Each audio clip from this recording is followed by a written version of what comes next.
Hello guys, আসসালামু আলাইকুম। আমাদের সাথে আছে ছোট ভাই শুভ। ও একটা গান গাবে। তো শিল্পীর নামটা কি ভাইয়া? আশিক ভাই আমার জন্য তো প্রিয় সুপারস্টার সিঙ্গার বড় ভাই। তাহলে গানটা শুরু করি নাকি? হ্যাঁ এই যে শুরু ঠিক করো। আছে। তো গানটা আমি বেশি লম্বা করতাম না, ছোট্ট করে আপনাদের ভালোবাসার একটা অবশ্যই একটা গান স্টার্ট করবো, ওকে? আচ্ছা ঠিক আছে, শুরু করো। সাপের বিষ জারিলে প্রেমের বিষে জানব,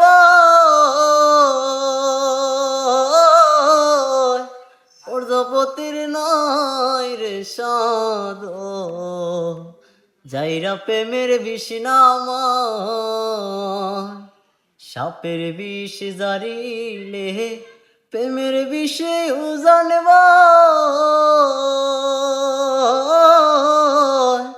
প্রজাপতির নাই রে সাধ, চাইরা প্রেমের বিষ নামা,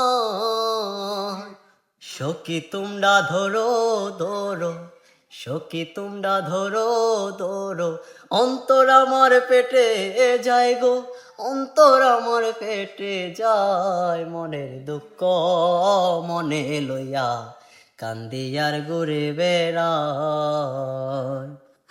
ধন্যবাদ। আসলে আশিক ভাই আমার জন্য তো প্রিয় মানুষ, ভালোবাসার মানুষ, এই জন্য ছোট্ট করে আশিক ভাইয়ের গানটা গাইলাম। তো অবশ্যই কেমন লাগলে, যদি ভালো লাগে অবশ্যই আমার বড় ভাই। আচ্ছা, আমি আমি একটু বলি তোমারে। তুমি কোথায় থাকো? জি, আমার বাড়ি আসমপাড়া। আসামপাড়া। জি, আসামপাড়া এটা কোথায়, মানে কি? আসমপাড়া বিলফার। বিলপার। জি, আচ্ছা, এটা জায়গাটা মানে গ্রামের ইয়াটার নাম কি, শহরের নামটা কি? এটা হচ্ছে জায়গাটার নাম। সিলেট। হ্যাঁ, হ্যাঁ, সিলেট হবিগঞ্জ, হ্যাঁ, হ্যাঁ, আসামপাড়া হ্যাঁ, হ্যাঁ, চুনারগড় থানা। আর চুনারপাড় থানা নাকি? হ্যাঁ, সোনারগড় থানা। আচ্ছা, এখানে মূলত তুমি থাকো। জি, আর তুমি ভক্তকার আশিক আমি ভাই? আশিক ভাইয়ের ভক্ত।